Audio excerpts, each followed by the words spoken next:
السلام علیکم ورحمۃ اللہ وبرکاتہ۔ دوستوں، امید ہے آپ سب خیریت سے ہوں گے۔ آپ سب کو معلوم ہے کہ حنیف قریشی نے دعوت اسلامی کے حوالے سے جو بے بنیاد اعتراضات اور الزامات لگائے تھے، ان کے کئی محبین نے جوابات بھی دیے اور سامنا بھی کیا۔ امیر اہل سنت کے چینل سے، یوٹیوب چینل سے ایک ویڈیو اپلوڈ ہوئی ہے جس کا تھم نیل جو ہے جھوٹے الزامات لگانے کا وبال۔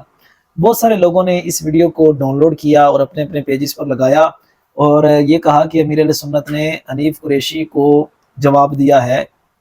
تو پہلے ہم اس ویڈیو کو دیکھ لیتے ہیں، اس کے بعد میں عرض کرتا ہوں کہ واقعی امیر علیہ سنت نے حنیف قریشی کو جواب دیا ہے یا نہیں دیا۔ یہ ویڈیو ذرا آپ دیکھیں پہلے۔ بہتان ہمارے یہاں بہت عام ہے۔ پیارے آقا صلی اللہ علیہ وسلم نے ایک منظر دیکھا تھا کہ کچھ لوگ زبانوں سے لٹکے ہوئے تھے۔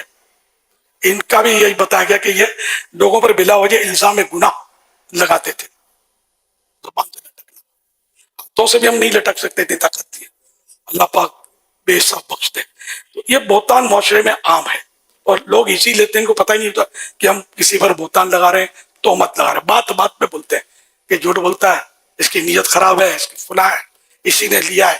اب اس کے توبہ کا طریقہ، غیبت کی تباہ کاری میں لکھا ہے بہتان سے توبہ کرے، اس توبہ میں 3 باتوں کا پایا جانا ضروری ہے۔ نمبر 1، آئندہ بہتان کو ترک کرنے کا پکا ارادہ کرنا۔ نمبر 2، جس کا حق ضائع کیا ممکن ہو تو اسے معافی چاہنا، مثلا صاحب حق زندہ اور موجود ہے، نیز معافی مانگنے سے کوئی جھگڑا یا عداوت پیدا نہیں ہوگی۔ نمبر 3، جن لوگوں کے سامنے بہتان لگایا ان کے سامنے اپنے جھوٹ یعنی بہتان کا اقرار کرنا، یعنی یہ کہنا کہ جو میں نے بہتان لگایا تھا اس کی کوئی حقیقت نہیں۔ یہ بڑا مطلب ہیوی ہے اور یہ ڈالی گئی ہے یہ شک، تو تاکہ بہتان سے بندہ اس سے لگتا ہے کہ ڈرے گا، لگاؤں گا تو مر گیا، بولوں گا کہاں سے، زبان کیسے کھلے گی کہ میں نے بڑا یہ گپ مارتا ہے۔ یہ جس کے سامنے بہتان باندھا، مثلا ان سے کہا کہ فلاں نے جھوٹ بولا اور اب یہ پتا ہے کہ یہ جھوٹ تو بولا نہیں تھا اس نے، تو بہتان تھا، تب ان کو کہنا پڑے گا میں نے فلاں کے بارے میں جو کہا تھا نا کہ یہ اس نے جھوٹ بولا تھا اور میں نے غلط کہا تھا، میں نے تہمت لگائی تھی۔ اب یہ کیسی زبان بھاری ہوگی؟ میں نے بیان میں تو بول دیا، لیکن جب سر پہ آگے پڑے تو ہمت بڑے بڑے کی نہ ہو۔ یہ توبہ کی یہ بھی ایک یعنی کہ یہ حصہ ہے، اس طرح گناہ معاف کروانے کے لیے یہ صورتیں کرنی ہوگی۔ اللہ کی جناب میں بھی توبہ کرے، توبہ تو اللہ کی جناب میں ہوتی ہے۔ اچھا حضور، یہ تو ایک بندے کو کہا تو اس کو یہ کہنا ہوگا کہ میں نے جو بات کی تھی وہ غلط تھی۔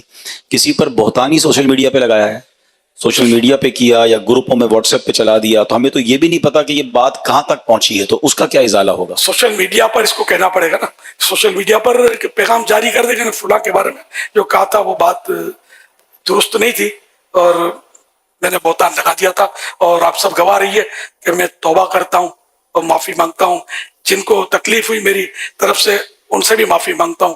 اس طرح کا مطلب، اور اگر اس کو جانتا ہے تو اس کو کہہ دے کہ یار بھول ہو گئی۔ تو یہ تو مطلب ہم جیسوں کے ساتھ تو زیادہ ہو رہا ہے۔ میرے اوپر تو کتنی تہمتیں لگاتے ہیں، میں سوچتا ہوں کاش میرے سامنے آ کے بیٹھ جائے، یار چھوٹے باپ کا آ کے بیٹھ جائے تو میں اس کو سمجھا دوں گا یار تم کیا بول رہے ہو۔ بڑے باپ کے تو میں کمزور ہوں، پھنس جاؤں گا، بولوں گا تو مزید شور مچا دے گا سوشل میڈیا پہ جا کے۔ اب مجھے بعض اوقات رحم آتا ہے، یار یہ کیا کیا میرے بارے میں بول رہا ہے، ان کے بارے میں بول رہا ہے، ان کے بارے میں بول رہا ہے، دعوت اسلامی کے بارے میں بول رہا ہے، بیچارے کو پتہ ہی کچھ نہیں، اور بولا بولی کر رہے ہوتے ہیں، یہ تہمات، یہ لوگ یہ کرتے ہیں، وہ کرتے ہیں، فلاں کرتے ہیں، اس نے پیسے دبا دیا، اس نے یہ کھا گیا، اس نے یہ کر دیا۔ لیکن خدا کی قسم مطلب یہ پھنس جائیں گے، انہیں دنیا میں بھی ثابت نہیں کر سکتے، قیامت کے دن کب ثابت کریں گے؟ یعنی مطلب کیا کیا، خالی دشمنی مجھ سے تو بس شروع ہو گئے، اس سے دشمنی ہے شروع ہو گئے، اس سے دشمنی ہے شروع ہو گئے۔ تو یہ سوشل میڈیا کا مزاج، ابھی تو آپ بولے یار سوشل میڈیا کا مزاج، تو مرنے کے بعد پتہ چلے گا کتنے 20 ہوتے ہیں سوشل میڈیا کا مزاج، جہنم کے کون سے گڑھے میں پچھاڑ کے پھینکتا ہے۔ اللہ پاک سب کو توبہ کی توفیق نصیب کرے۔ اتنا برا حال ہے، میری تو ہے نا، میں تو حیرت ہوتی ہے مجھے، میرے بڑے بعض تو سے سافٹ انداز میں، نرم انداز میں مخاطب مجھ سے جیسے، اور نرم انداز میں عزت کے ساتھ، احترام کے ساتھ فضائل بیان کر کے، سمجھے، پھر یہ غلطی، اس سے ان کو رجوع کر لینا چاہیے، اس سے ان کو مطلب معافی مانگ لینی چاہیے، فلاں کر رہا ہے یار، ساری دنیا میں ڈیگریڈ کرنے کا یہ بھی ایک طریقہ ہے کہ روئی میں لپیٹ لپیٹ کے مارو یار، جیسے کوئی یعنی کہ وہ پانی کو مم کہنے والے بچے کو سمجھا رہے تھے. بھلے کتنا سافٹ ویئر آپ کا، کتنے القاب حضرت علامہ مفتی فلاں چنی چنا سب لگے ہوئے ہیں، لیکن یار یہ طریقہ یہ کون سی کتاب میں لکھا ہوا اصلاح کرنے کا؟ یار کہ اس طرح سب کے سامنے اصلاح کرو، بعد میں پتا چلے کہ بھائی یہ غلطی تو نہیں تھی. الیاس اگر وضاحت کرتا ہے، میں وضاحتیں نہیں کرتا سوشل میڈیا پر کہ پھنس جانا ہے، جواب دو، جواب الجواب، اپنے ہزار کام ہے، ٹائم نہیں ہوتا کہ ان کے پیچھے لگے اپنے. تو یہ کہ شہرت کی وجہ سے، دین کی خدمت کی وجہ سے بعضوں کو ہوتا ہے ایسا. ایک حدیث پاک یاد آئی، کل ذی نعمت محسود، کہ جس کو اللہ پاک نعمتیں دیتا ہے اس سے حسد کیا جاتا ہے. تو کہیں یہ ہوگا، کہیں غلط فہمی ہوگی، کہیں کچھ، کہیں واقعی اصلاح کا جذبہ ہوتا ہوگا، لیکن طریقہ غلط ہے. جس کی غلطی ہے براہ راست اس کو سمجھایا جائے. صحابہ کرام کے اقوال موجود ہیں کہ جس نے کسی کو اکیلے میں سمجھایا، اس کو زینت دی، اس کو مطلب آراستہ کیا ہے نا، اس کو مطلب سنوار دیا، اور جس کی دوسروں کے سامنے اصلاح کی، اس نے اس کو بدنما کر دیا. اب میں نے اگر وضاحت کر دی، وضاحت آپ کی سمجھ میں آ بھی گئی، آپ نے سوری بھی کہہ دیا، لیکن لاکھوں کے پاس جو میرا بارے میں پیغام محفوظ ہو گیا، دوستوں اور دشمنوں کے بارے میں فائل بن گئی جو میری، یہ قیامت کے دن کون سنبھالے گا؟ آپ سنبھالیں گے یا میں سنبھالوں گا؟ اور آپ کی آخرت کے لیے بھی نقصان دہ ہوگا کہ آپ نے تحقیق کیوں نہیں کی، ون سائڈ سن کر اعتماد کیوں کر دیا، اس نے یہ کہا تو مان دیا کہ یہ ایسا ہی ہے. پھر آگے آپ نے شیئر کیا اور خرابی بڑھی. ایسے مطلب آگے بھی نہیں بڑھانے چاہیے، وہیں دفن کر دیا جائے. جس نے بھیجا ممکن ہے اس کو سمجھا دیا جائے کہ بھائی جہاں بھیجا وہاں سے ڈیلیٹ جلدی کر دے، یہ گناہ بھرا کلپ، جبکہ آپ کو 100% پتا ہو کہ یہ گناہ بھرا کلپ ہے. اور گناہ بھرے کلپ بہت زیادہ چل رہے ہوتے ہیں سوشل میڈیا پر، تومتیں، بدگمانیاں، غیبتیں، پتہ نہیں کیا کیا گناہوں کا اس میں برباد ہوتی ہے. اللہ ہم سب کو عقل سلیم عطا فرمائے اور توبہ کی توفیق عطا فرمائے. کام نہیں کرنا ہے تو اپنی جگہ میں جو کام کرتا ہے اس کو نہ چھیڑا جائے. جو اللہ کے دین کی خدمت کرتا ہے، جو لوگوں کا نمازی بن رہا ہے، اگر بالفرض 19-20 ہے بھی کوئی اور دوسروں کو نمازی بن رہا ہے اور عقیدہ اس کا درست ہے، ایمانیات میں جو خرابی، تب بھی ایک ذہن یہ بنتا ہے آدمی کا کہ چلو یار کام تو یہ اچھا کر رہا ہے. ایک مثال دے رہا ہوں، جبکہ ہم نے تو مطلب اللہ کا کرم ہے کہ ہمارے مبلغین اور یہ تقریباً مطلب یہ جو سوشل میڈیا پہ دیکھتا ہوں ان کے جوابات ہمارے پاس ہوتے ہیں، جو طرح طرح کی باتیں کر رہے ہوتے ہیں کہ یہ شریف بن کر، چھوٹے باپ کے بن کر بیٹھ جائیں گے، انشاءاللہ میں سمجھانے کے لیے تیار. یہ آ جائے کوئی ایسی صورت دکھا دے گا، مل کے بیٹھ جائے، ان کو غلط فہمی ہے. لیکن اب جو دمدماٹی کر دی سوشل میڈیا پر، اس کی توبہ تو مجھ پر واجب نہیں ہے، انہی پر ہوگی. یہ وضاحتیں کرنی پڑیں گی. میں نہ بھی کروں وضاحت، تبھی یک طرفہ سن کر کسی کے خلاف یہ بیانات داغ دینا حرام حرام حرام، جہنم لے جانے والا کام ہے.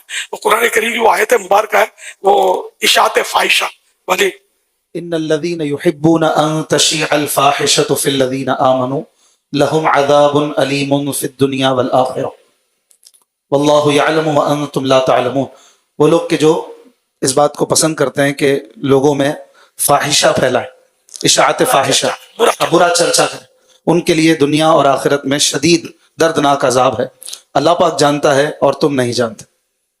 مزید اس پر آپ جی ہاں، بس وہی کہ جو اس طرح کر رہے ہیں نا، جو بلا تحقیق، بلکہ تحقیق بھی ہو، تب بھی سوشل میڈیا پر اچھالنا کیا ہے؟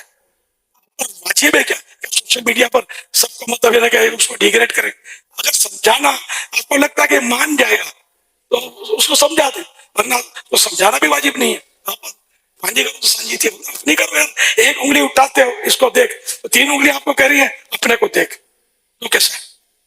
تو خما کا پیچھے لگ جانا، یہ بہتوں کے پیچھے لگتے ہیں.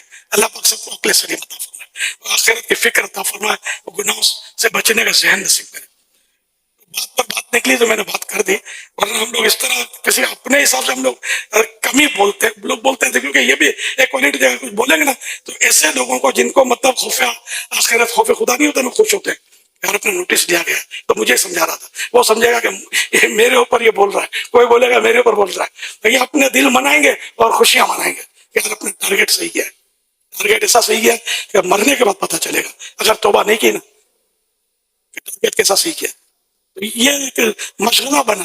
جی تو دوستو، آپ نے سماعت کیا کہ امیر علیہ سنت فرما رہے ہیں کہ خاص کسی ایک بندے کے لیے یہ بات نہیں ہو رہی کہ کوئی یہ کہے کہ میرے طور پہ بات ہو رہی ہے، میرا نوٹس لیا گیا ہے. ایسی بات نہیں. بات سے بات نکلی، اراکین شورا امیر دعوت اسلامی کے ساتھ وہ کوئی مشورہ ہو رہا ہوگا یا مکالمہ تھا، تو اس دوران یہ بہتان کے بارے میں بات چلی تو امیر اہل سنت نے بڑی وضاحت کے ساتھ اس مسئلے کو بیان کیا کہ بہتان نہیں لگانا چاہیے، اگر لگا دیا ہے تو اس کے اوپر توبہ کرنی چاہیے، اور جس کے اوپر بہتان باندھا ہے اس سے بھی معافی مانگنی چاہیے۔ تو ڈیٹیل کے ساتھ آپ نے اس ویڈیو کو سنا، تو اپنی طرف سے اس طرح کا مفہوم اور مطلب نکال کے یہ کہہ دینا کہ حنیف قریشی کو امیر اہل سنت نے جواب دے دیا، تو یہ درست بات نہیں۔